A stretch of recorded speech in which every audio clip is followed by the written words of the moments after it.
So welcome everyone to this event. Good morning to you all. Today we will be discussing how to navigate development cooperation in a shifting world.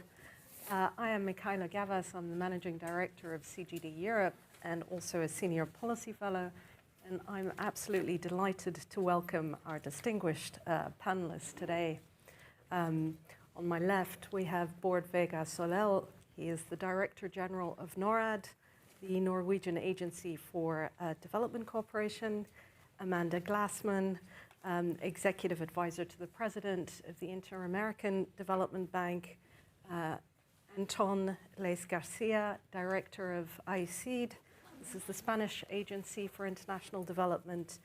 And at the end, Rémi Rioux, Chief Executive of the AFD, the Agence Française de Développement. So before we start the conversation, allow me to set the context a little bit and also put the exam question to our panelists. So it's a truth well known that development cooperation is coming under increased pressure, both from demand for and supply of development finance. But with competition and confrontation as central features of today's global landscape, there is increasing pressure to use influence, to use relationships, and to use development cooperation for economic security. And then at the same time, official development assistance is called upon to intervene as quickly as possible on the one hand, given the unprecedented scale of humanitarian emergencies and the return of extreme poverty and human suffering in many countries. And then on the other, the broadening array of pressing global challenges like climate change, pandemics, or human displacement. Now, we all recognize that we need to move beyond ODA if we are to have any hope of achieving the SDGs. But for the most part, I'm going to put this to the panel, I believe donors continue to view global challenges primarily through the aid lens, and they are handling them as if they were an aid matter, and for sometimes purposes that are at best marginally related to development in developing countries. So I believe it's got to the point where we can't skirt this issue anymore. And so the overall exam question for the panel is how and on what should we use this finite and critical resource, ODA, most effectively? Now, before turning to the speakers, we obviously want to hear from all of you as well, both from our online audience and in person. So for those of you online, there is a link on the website and the YouTube chat. So click on the link and put your question forward. And please use hashtag CGD Talks for any commentary on social media. Right, with that, if I could please start with Bård Vegar.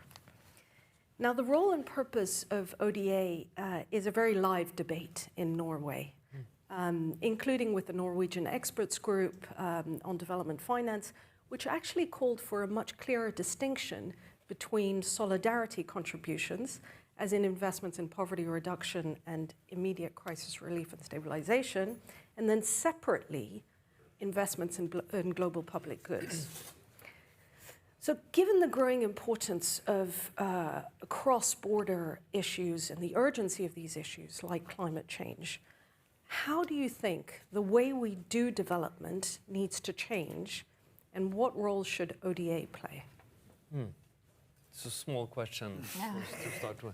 So allow me a brief detour, which is, where does ODA come from? Where did it start? Right? It started in a world where you had a few rich countries and many really, really poor countries. Remember that the majority of people living in the world were extremely poor when we started doing development assistance. And it was a grand idea to alleviate poverty, create wealth, economic progress. Then, of course, we all know the world has changed immensely since that through through growth, that it doesn't make sense to talk about two groups of people, of countries anymore. But the institutional framework hasn't changed that much. And today, what we call development assistance is officially to create welfare and economic growth. But reality is that, at least in many European countries, it has become a box where almost every goal you want to achieve globally is funded through. From democracy and rights to climate, of course, Ukraine war now recently, many other things. And the Norwegian expert group that you mentioned, I should just add that they came with a quite interesting, I would say, and a compelling suggestion, which is not no official Norwegian policy, I should say that. But their suggestion is to divide clearly between the original goal, alleviating, fighting poverty, and global public goods of different kinds. And they say the two reasons, they're principally different. To fight poverty in Mali or in Somalia, you have to spend resources in Somalia and Mali locally, exactly where it happens, in many ways led by the country itself to be effective. To mitigate climate change, you should do it where it's most efficient, and whether you do it in China or Norway, it has an effect on the global climate. And oceans, parts of biodiversity, pandemic preparedness are similar issues where we have more of a common interest.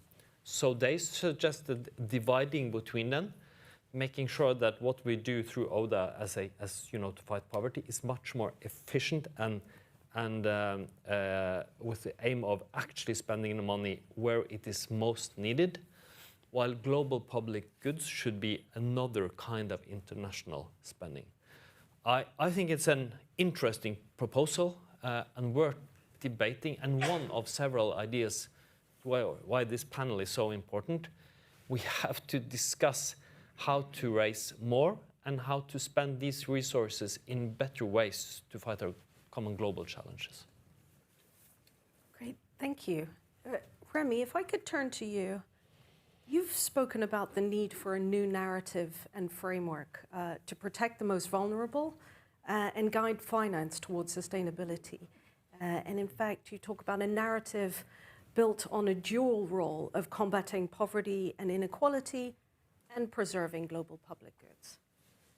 You've said yourself the fight against climate change should go hand in hand with the fight against poverty. But now, with stagnating and declining aid budgets, what does this mean in practical terms? What needs to change?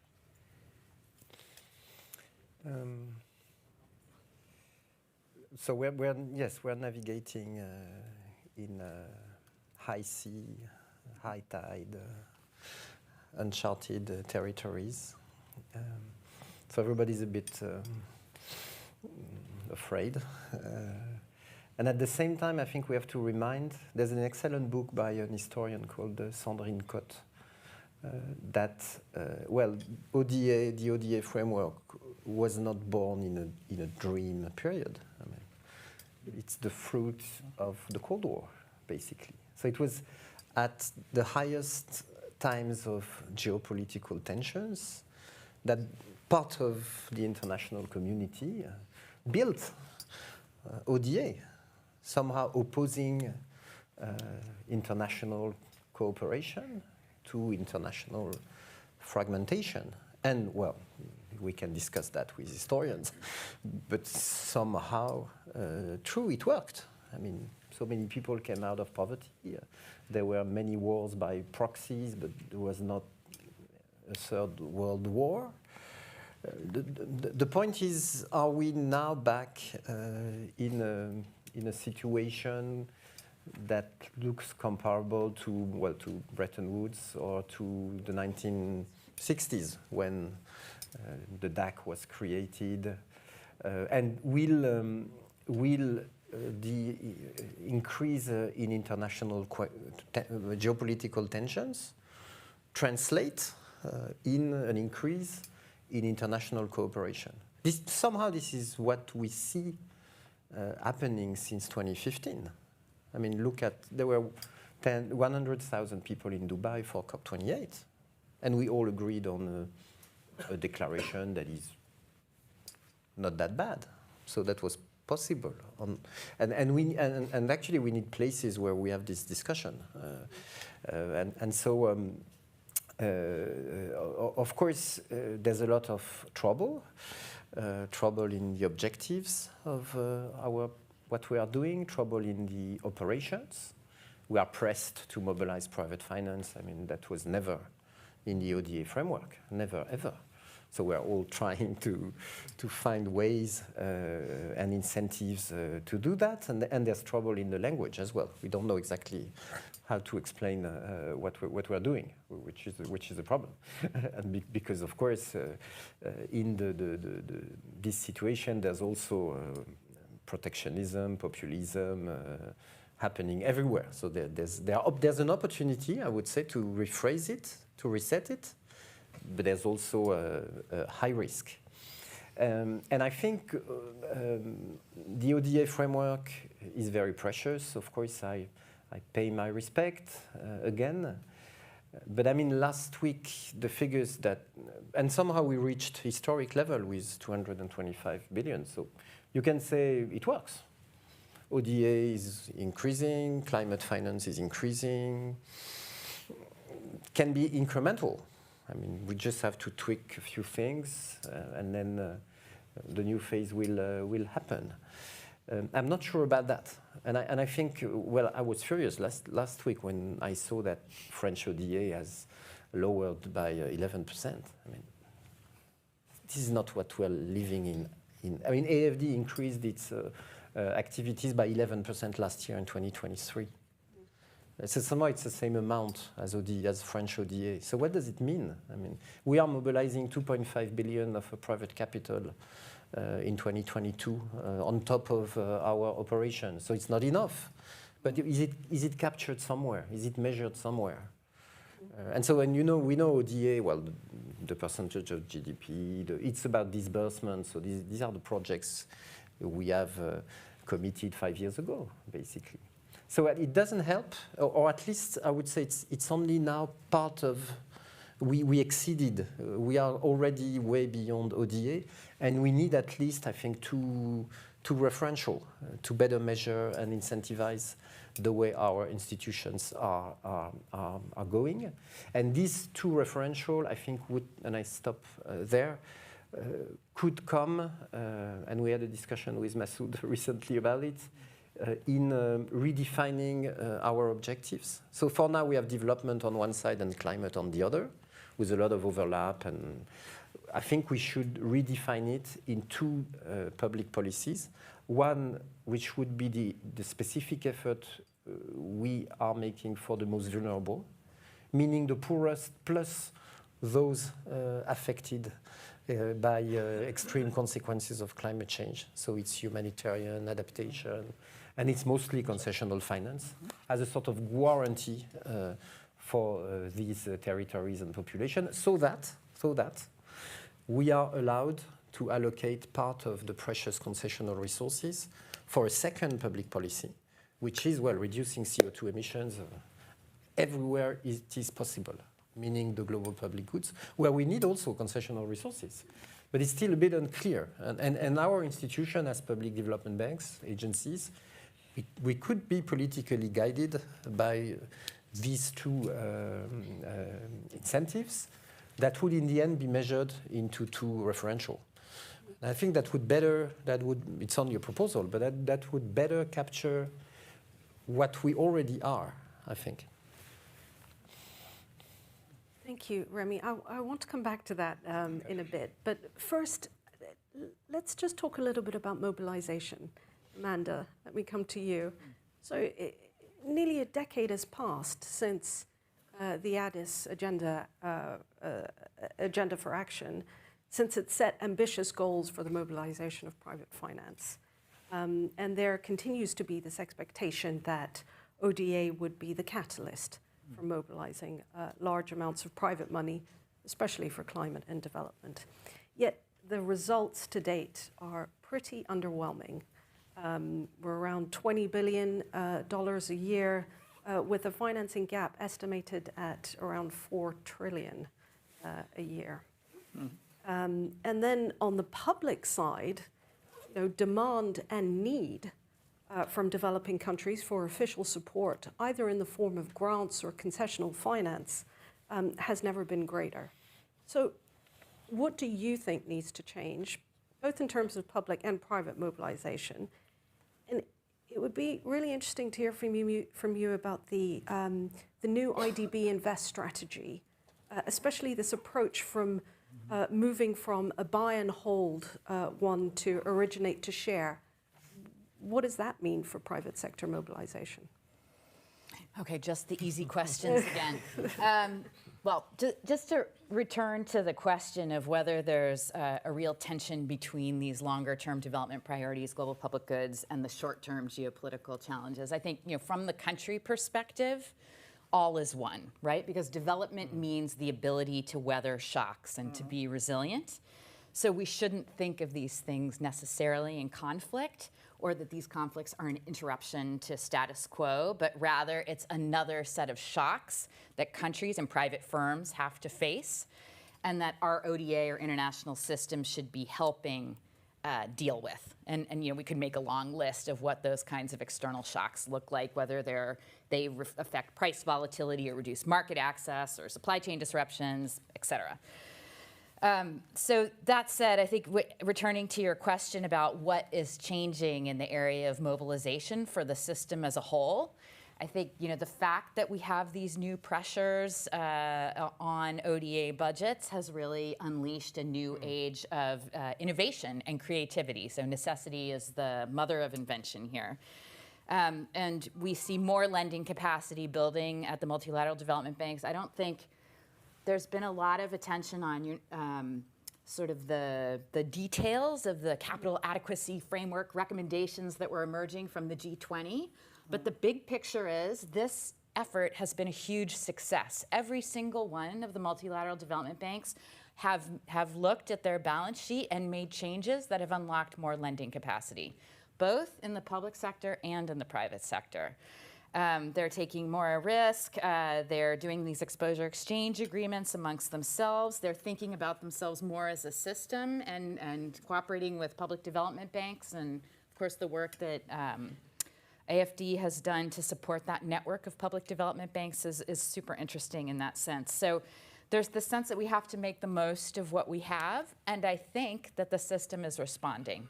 Now, that said, the amount that they're mobilizing is still a small share of those big numbers that are estimated. But that said, it's not nothing.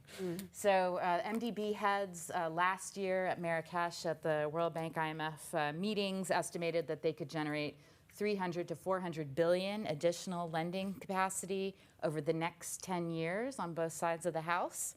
And they're set to increase their ambition going forward this year. So that is a step change in financing availability. The next question is, can we use it well? And it's as you say. So on the public side, looking at not just things to mobilize more resources, but to create more fiscal space for the public side to spend. There's things around debt swaps. There's things around currency hedging. That's on the private side that would be interesting. So a lot of innovation in that space, so using all the assets that we have. And then I think we should also say something about the concessional resources. Maybe we won't go there yet, but the system can't just be a bunch of MDBs. It has to be a bunch of MDBs with the bilateral aid agencies and with the big concessional funds working together more effectively, reducing administrative inefficiencies, harmonizing standards, and I think there's will to work on that from the shareholders themselves, which is probably the most important piece. You asked about IDB Invest. So recently, the private sector arm of the Inter-American Development Bank was capitalized. That would allow them to almost double the resources that they're providing into the private sector in Latin America and the Caribbean. They're talking about shifting models. I'm about to do a CGD, too much candor, so let me back it up. I think the point is they're taking smaller shares in the deals that they're making and trying to bring more private sector monies into this. They're thinking about doing more first loss and not sort of taking the safer positions in the financing of deals. And this is an experiment, and it depends also on the appetite of the shareholders to see more losses in the portfolio, right? Because we want bigger gains as we go forward. I think they're also using new approaches to be able to unlock new sectors where there's opportunities to work that haven't been there before. So clean energy, medical supplies actually in Latin America are growing enormously. Ag sector growth is significant. Actually, our region scaled up to respond to the Ukraine and Russia conflict. So, I think all said, there's a real opportunity to make a step change on mobilization into the private sector, but we're mostly a middle-income region. So that's a different reality than might be faced elsewhere where deals might be more scarce. That's great. Thank you, Amanda. Anton, let me change tack a little bit with you. So the current geopolitical landscape really does risk shaping development cooperation into an instrument of strategic competition. And as I mentioned at the outset, there is increasing pressure to use, as I said, influence, relationships, development assistance for this agenda of economic security, for trade, to thwart migration, which we see across the board in Europe. And this runs the risk of pushing us into a transactional approach to aid. And it also carries the risk of fueling conflicts of interest with our partners.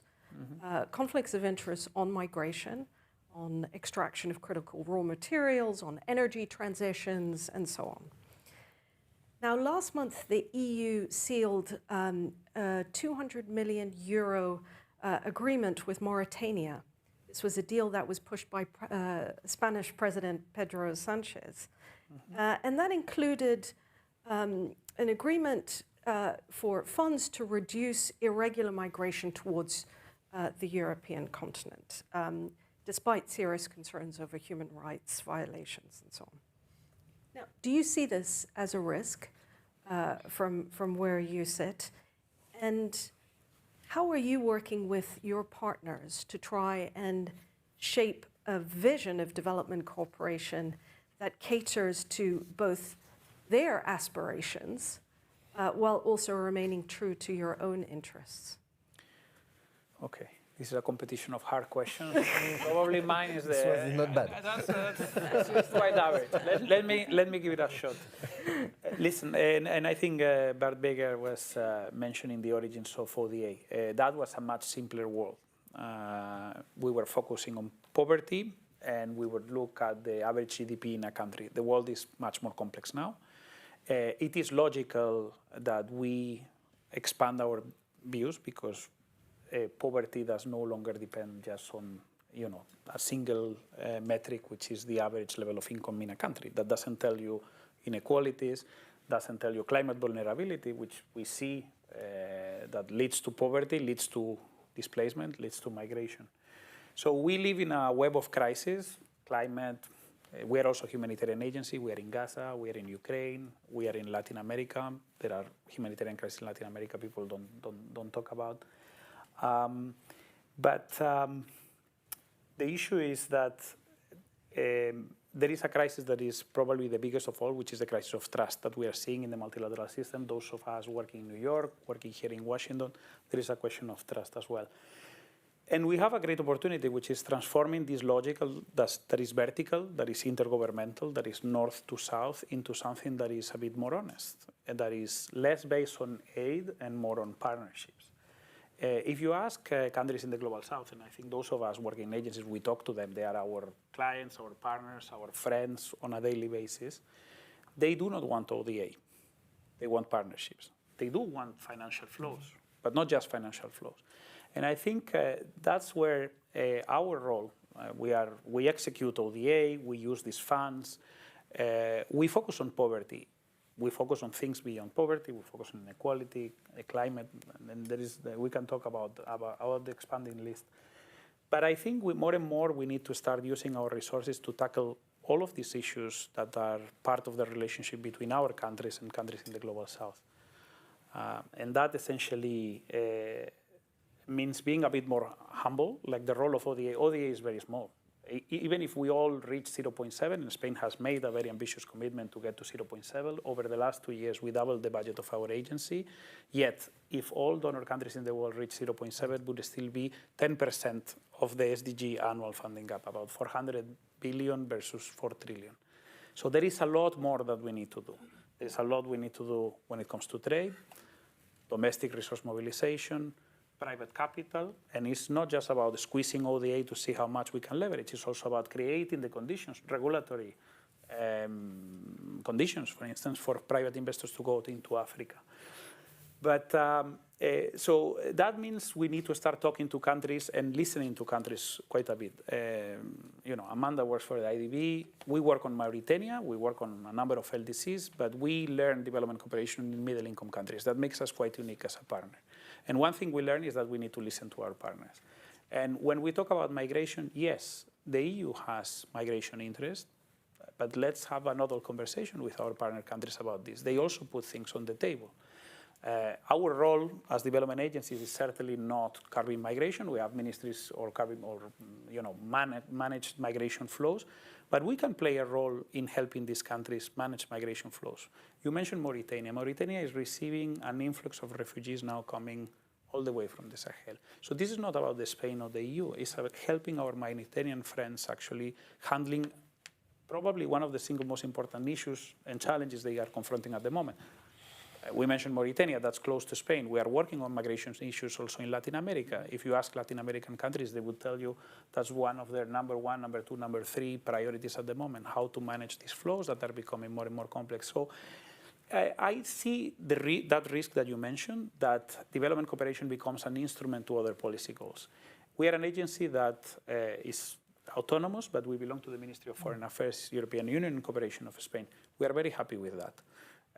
I very much like the DFID moment in the 90s, where you would be completely separate from foreign policy. That's where the development system developed its autonomy. Now we live in a much darker world. And I'm actually very proud of the role my country is playing both in Ukraine and in Palestine at the moment, where we have, of course, the humanitarian assistance, the development perspective as well, but we are using diplomacy also and the broader, political priorities. So there is that risk, but I also see a great opportunity for those of us working in development to influence the political agenda and influence things like trade, migration, and so on from our perspective. And this perspective of addressing the single most important crisis that I think in the world now, which is trust. And those of us here are people that are working on rebuilding that trust between North and South. Excellent, great, thank you. Lord Vega, if I could come back to you. With an even more difficult.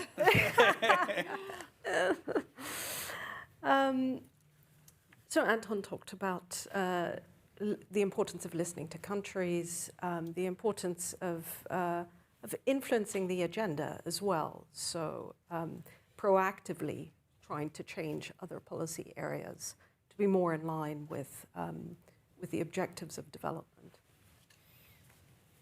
Is this feasible? What do you think, especially from the Norwegian perspective? Yes, of course, but also really, really hard in many ways. I think Anton's point is quite good that development, geopolitical policy changes, tougher fiscal pressures, and so on in our countries has put pressure on development policy, fiscal pressure on it, but also pressure to be seen, to be more part of different kinds of foreign policy, economic policy objectives. I think, to be honest, we see that less in Norway than in many other countries. Because I follow the international debate, I see many happening in many places. So it's probably harder today to say, to come and say we need a cohesive thinking and make sure that development's part of all policies. But there's another perspective that I was kind of thinking of during the conversation now, and that is which maybe we should bring up more in our different policies. And I think that is simply, to do the things we need to do for our own security and future in each country, more of that will have to be financed internationally to reach our own goals. So if you want to be safe for the next pandemic, you can't just invest in your own country. You need to invest globally. I think most people understood that. Climate, we totally understand. So, everything I do through NORAD, is a lot more cost efficient than anything you can do on climate in Norway. It's the same as for Spain and the US and France and so on also. And there are more areas where that's true.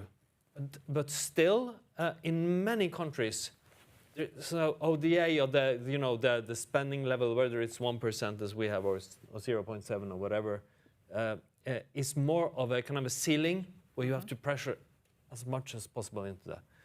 So I think also delinking that conversation and asking the question, what kind of investments do we actually need for our own welfare security, and to which degree maybe we should do more of those in common globally. That will open up to spending on things like pandemic preparedness or global health, basically climate, many other issues to a different degree. Then if you look at poverty reduction, it's also a big change in what it is. So the future I foresee is that a lot of your basic ODA resources will be spent in a belt from the Sahel to East Africa over to the Middle East, South Asia. Countries where a quite huge proportion of the extremely poor live, which are quite often also conflict-ridden, many of them with huge governance issues, and guess on top of that, it's really the worst of the worst, they are worst hit by the effects of climate change on top of that.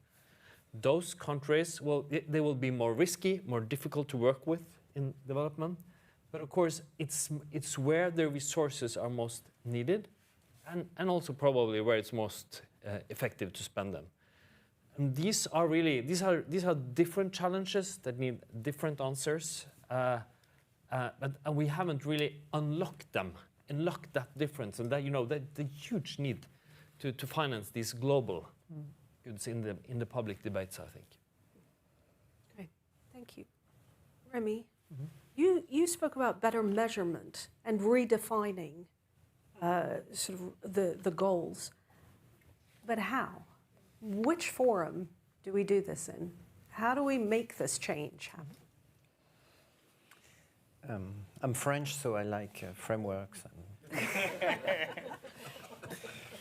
But I'm also the head of AFD, so I'm about plumbing and deals, and I know I'm serious because I know there are cultural differences, of course, especially when you have all the countries in the world, and especially developing countries around the table. We have to gather to define this new framework. So we have to find a way to make it impactful, yes, measurable. We have to be accountable, and for that, I think let me say a few words about the architecture. I think this is all over the place here. We need to reflect and work on the architecture. And I think if we have an architecture, a machine that looks and is consistent with the SDG ambition, with what we are facing, maybe then, and a narrative that is simple enough, maybe then we will be able to convince back taxpayers and citizens that this policy is worthwhile. So this looks like maybe big ideas, but I think in the end they are very concrete and they are very political. And I no longer believe in pure incremental changes. I respect, and I know people are a bit doubtful that there's a place we can gather and discuss these things. But if we are not doing it, it doesn't prevent to have innovation and incremental changes. And Amanda is right. There's so many things happening. The system is again moving forward, and that's very good news. But we need both. I mean, we need framework and we need deals in parallel. And for that, on the architecture, again, fantastic news. The MDB system is back. I really want to commend the leadership of especially President Adjebanga and also President Ilian Golfajn and others. It's so important because you are our global regional platforms, and we need this traction and this capacity. But it's not enough. So we need a bigger, a wider infrastructure. And through Amanda, in the end, it's about the countries. And there's one, and we need to convince and have allies, people in countries that explain their governments that the transition is possible, is feasible, is financeable. And that's the idea we had behind this. We are referring to this Finance in Common initiative we took back in 2020, which is to somehow to look at the perimeter of all public development banks, so 530 in the world, $2.5 trillion US. So it's not the 4 we need, but existing investments each year. We don't know if they're green, if they're brown, exactly the quality of it. But let's try to think of this wider system. And of course, see the division of labor in it with a very special role, unique role for multilateral development banks. But this forum is bringing all these guys, and they're so happy to be there. So I really would plea not to be too MDB-centric. Again, saying that we need a reform and we need the MDBs to be fully active, but take the moment to have all these guys. And if so, I think it will be part of the answer on the trust issue. Because when a leader of developing countries see that his own institution, financial institution, is part of the game, I've noticed that it completely changes the discussion. And of course, at a time, the governance of the Bretton Woods institution will change. We know that. But if we want this change in the governance not to be unsatisfactory for everybody in the end, I think this piece, this having public development banks, national institution somewhere in the picture will help. That's my point. So that's the proposal we are making. So we will have the 5th Finance in Common Summit, most probably in China, most probably 2 weeks before annual meetings next October. Could we combine the two? Could we build the two together? And in the end, this all what I'm mentioning will end up in Spain.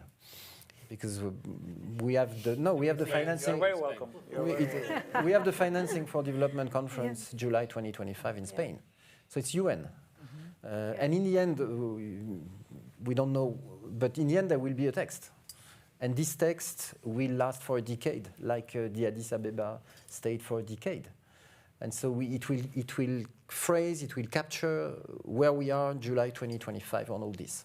So I really would invite all of us to do the work, to discuss. Thanks for today, to have a larger possible, most concrete debate, so that our governments, when they will negotiate the conclusions of, I don't know the city, but of, we don't know, of this financing for development conference, we have a system, we have a referential, we have a narrative that is better than the one on the table today. Great, thank you. Amanda, Anton, I'm going to open up to the audience now because we are running out of time and I'm sure there are lots of questions. But I would like you all to think about some final remarks related to the Financing for Development conference next year that Remy spoke about. And I'd like you to think about what would be a successful outcome of that conference from your perspectives. But now let's open up to the audience. Any questions for our panelists? Yes, please.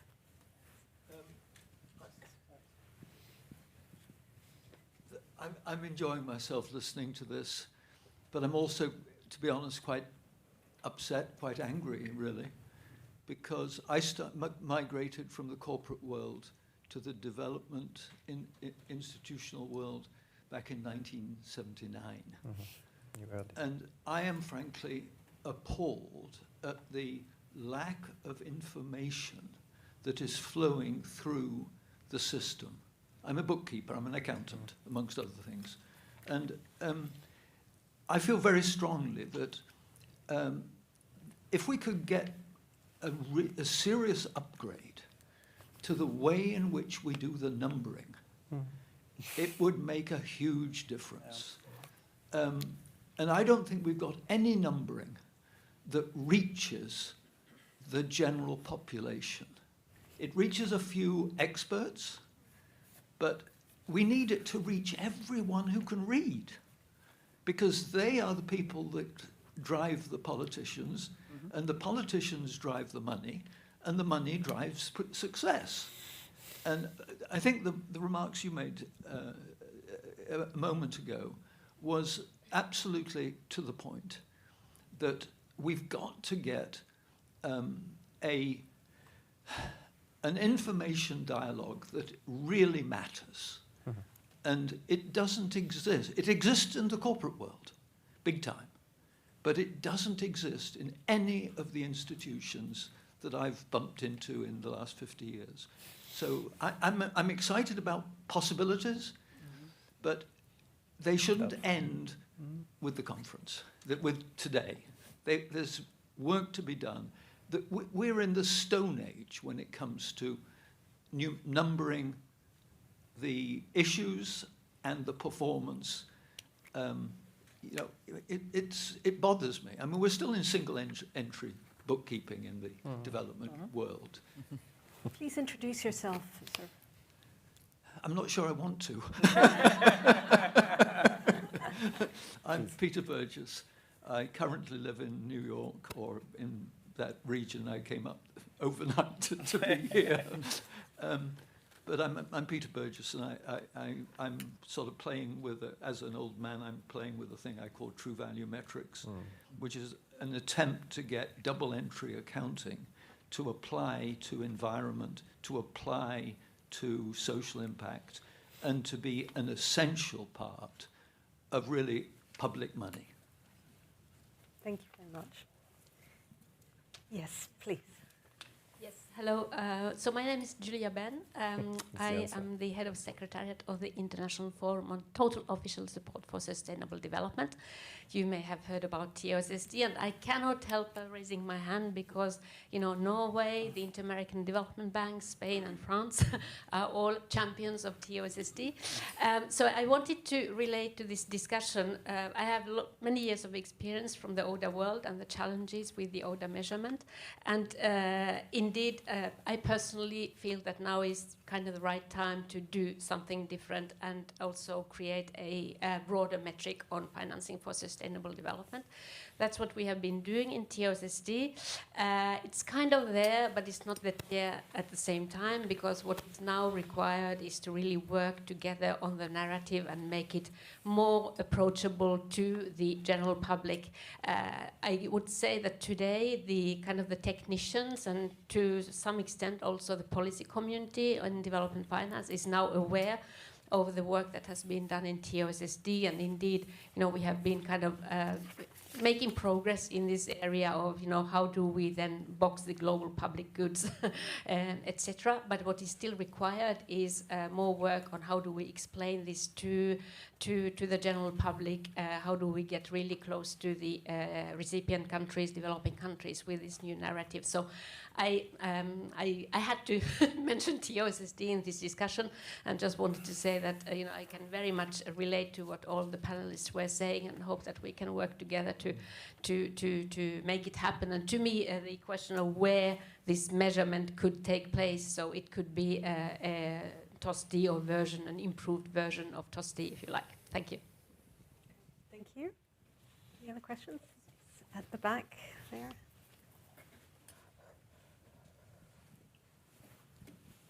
Yeah, thank you so much. Dan Honig, I'm a non-resident fellow here at the Center for Global Development. My question is a little bit taking something Amanda said. I'd love to hear some of the other panelists respond to about risk and a kind of conversation with political authorizers, shareholders, et cetera, about the potential of some things you do not working out. So if you're going to work in these riskier environments that almost everyone has pointed to, what is the conversation going to be to allow your innovative strategies to survive first contact with failure? Because, of course, if we don't allow projects to fail, we're going to only pursue those which are unduly conservative, and thus will succeed but not reach goals. Thanks. Super. And we'll take, okay, as long as they're very quick, 2 more. Yes.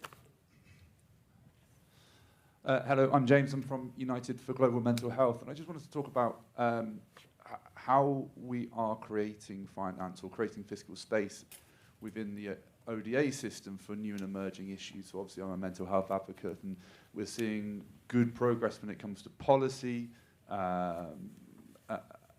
key messages, rhetoric, I suppose, at a global level, but the finance just isn't following. And so I wonder how we talk about creating space at a domestic level, but how are we creating fiscal space at the international level for these new and emerging issues? Thank you. And final question. Thank you. My name is Hector Castro. I'm currently affiliated with the World Bank and with a consulting firm here in the DMV called HealthGuard. Thanks very much for the conversation. Many of you mentioned the need for having refreshing the framework for international development. My question is related to your take on things like graduation, transitioning, localization, which are kind of like trends that shift depending on whomever is in power on the donor country. So maybe I would like to hear what you think about that. Thank you. Fortunately, we don't have much time left, but okay, so we had numbering, TOSD, risk, creating space, and then everything else around graduation, transition, localization. Amanda, let's start with you this time. Well, maybe to start with this issue of the numbers, because I do think it's, if you work in the field, you're actually tired of the big numbers. But we all have to understand that the big numbers motivate a sense of the scale of response that's required. So I think we still have to produce those big numbers around need. So what is the problem we're trying to solve? But that said, I hope that when we get to the Finance for Development conference, we're also talking about the numbers on how we make money into impact or results. A lot of the climate spending, I think it's CGD work that has shown that it's difficult to relate the climate spending to concrete results in mitigation or in adaptation. Part of that is that we haven't fully defined what we mean by those measures. So I think that's on the agenda to do. But also really to put the emphasis on data and evidence about what it is that we're helping governments to do, what it is that we're supporting firms to accomplish if we're using public monies to provide some kind of subsidy, right? We want to deliver on the goal of development and climate impact. So I think that would be one big point. And of course, the accounting issue is important, and I hope that we think about not just what we spend in a year, but what we're committed to doing in a year, so that the incentives for governments are there. As Remy said, we're committing more, but maybe we're not spending as much in the real world because of the difference. And then finally, on concessional finance, and thinking about its uses between global public goods, coming from in the Latin America region, if the Amazon is responsible for a quarter of all carbon dioxide absorbed in a year, and it's the case that the Brazilian or the regional governments wouldn't find it necessarily the most cost-effective investment from a development point of view, the international community can mobilize to provide that additional incentive in various ways. It need not be grant funding, but it could be other kinds of tools that you're talking about this week at the World Bank IMF meetings. And then, there's still the issues around conflict in Haiti, for example. The global community is somehow not coming up with the few hundreds of millions of dollars necessary to finance a security mission that would enable investment for development. So, these are sort of, yes, middle income, but let's also think about what are the problems that we're trying to solve in these different parts of the world.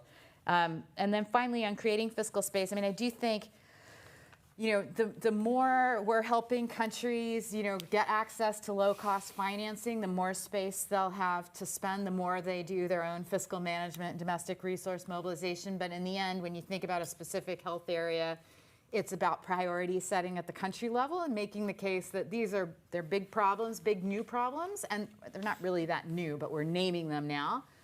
And then what can we do that works? And we actually have now transformative medicines in some of these areas that are insufficiently financed or adopted. So sort of focusing on those priority setting processes within governments, I think, is the way ahead in terms of that kind of issue. Thanks. Thanks. Anton. We can cherry pick some of the questions. So I'll probably focus on the numbers a bit and then mention the question of graduation, transition, which I think are a bit related. We need to go beyond ODA. I think there are some tweaks and some issues with ODA that when you look at the numbers, good news may actually not necessarily be actually good news, and bad news are not necessarily bad news. We do need ODA, though, and I think that that's an important point I would make. If we, in this context of where everything is in flux, we have all these crises, we essentially throw to the dustbin ODA, we risk having major backlash also on the trust crisis that I mentioned before with countries in the Global South. So we need that core element, but we need other metrics, we need other data. There is little that these numbers tell us on how we work together. And I sense this week here in Washington a big change. There is much more openness to work together. Everybody's acknowledging the limits. We had many discussions with the World Bank on opening pipelines, working more together, but ODA is just focused on what each of us does individually. And that, I think, is fundamentally wrong, or it doesn't set the incentives. We are reforming our own agency. I want to focus less on our own projects and more on how we connect with others, how we bring the private sector, how we bring civil society, how we bring alliances. That's what we need, more partnerships, less aid. And we need to focus on the results, and I think that's very true. Money and budgets are important, and for that, I think, and going to Bart Vega's question before, we need to change the narrative. We need to talk to our partner countries differently, but we need to talk to our public opinions and our ministries of finance, frankly, differently too. We need to stop seeing development cooperation as an expenditure and more as an investment. There is something that our citizens benefit from it, and it's better to tackle these problems where sometimes originate rather than to tackle them when they reach people at home.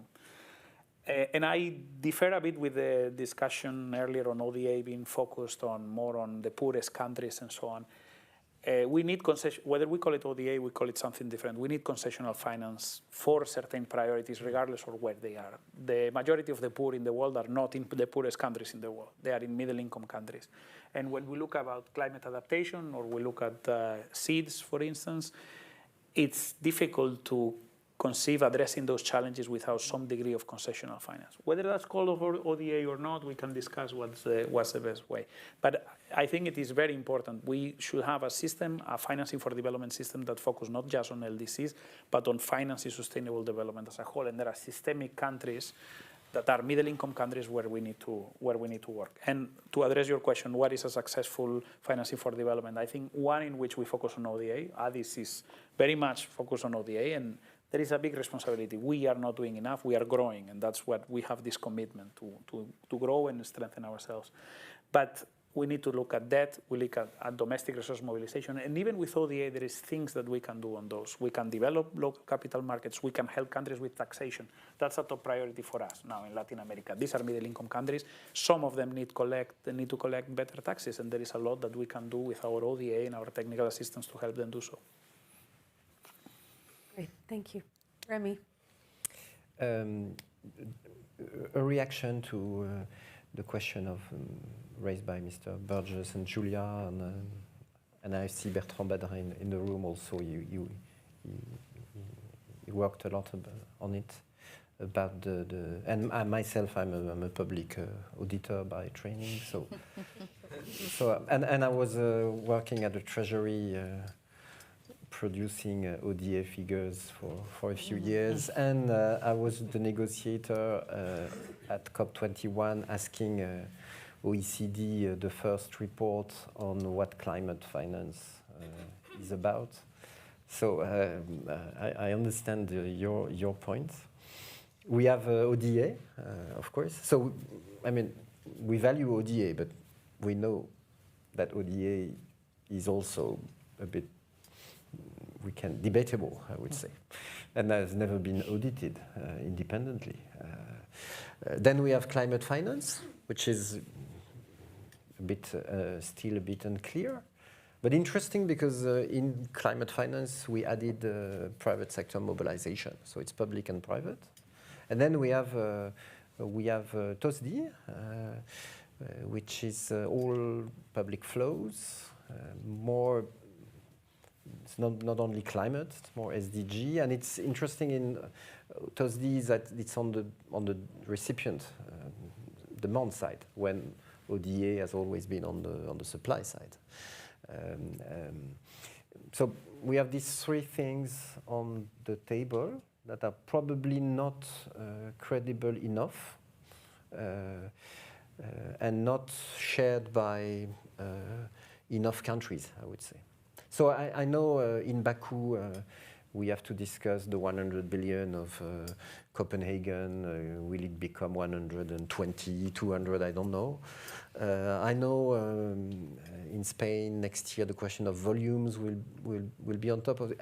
I agree that if we could have a specific discussion on the new metrics and its measurement, its credibility, who are the countries that are producing the numbers, I know we have the discussion between OECD and UN, who's the institution that can guarantee for the whole system, and maybe add a very simple proposal that would be these figures are audited at a time by independent institution, public or private, whatever. But that would in the end create bit of more trust in the system than the one we have. And second point to answer, but it's in the same line about the risks. It's also so there's the risk appetite of all our institutions, but it's a decision in the end of our shareholders. But there's a wider issue of risk measurement for all actors intervening in developing countries. And on this, we know also that our institution can do way better because the data are in our institution, and we know we have to share them. This is the first request of the private sector, as it was made very clear last June when we had this summit on the new financing pact. And good news, the GEMS initiative made a significant step a few days ago. It's beyond MDB, AFD and others, so we could also envisage to enlarge this type of information, data sharing, to help rating agencies, to help investors better assess the risk of Benin, Colombia, Indonesia, and put as much information in the public discussion as possible. Of course, credible information, of course. Well, I'll stop here. Super. Vega, final word from you. Yeah, I want to address the risk issue a little bit also because I think it's key. So my experience, I've been in the public sector and before that politician for 20 years or so, and shareholders are politicians and they're advised by public servants, right? My experience is that the risk appetite is maybe smaller now, 20 years ago, among many politicians, partly because of, scandals, the consequences of mistakes, all that. Public servants seem to be, influenced by that as well. I keep a network of people I discuss with sometimes from other countries, political colleagues. It seems to be a tendency, at least some places, which is worrisome because we need more risk appetite, not less, in the world we live in. And you look at the private sector, even though profit is high in many developing countries, a lot of capital seeks the lower risk in an established market in a developed country. So we do more guarantees, and you do a lot, Remy, and the banks do more and all that. But if you took all ODA in the world and used it to guarantee investments, it wouldn't be enough in itself. So we also have to address the key question: the private sector and the public sector's willingness to take more risk, to solve immensely important global problems. And then to end by your question and maybe segue from number, I'm a numbers guy. I always think we need more numbers. New ways to measure, deeper numbers, better results, better measures for our results. I was speaking about that last year here. But I've also come to think that the key problem isn't numbers. The key problem is the narrative and the structure, which is, I think, important. And that would be my hope for next year. Also, Spain, that, of course, we need more domestic resource mobilization, more private capital, more from the NDBs and so on. But maybe that this sense of renewal, sense of we need to change that I have now and have more in the debate is coming to Spain, and where I guess you will solve all the problems in Madrid. So I'll just be very sure of that, with your help. Thanks for hosting us. Thank you. No pressure, Anton. Thank you all very much for this really fascinating conversation, for sharing your insights. I do sense change is in the air, and much needed change. So thank you very much. And thank you to the audience as well.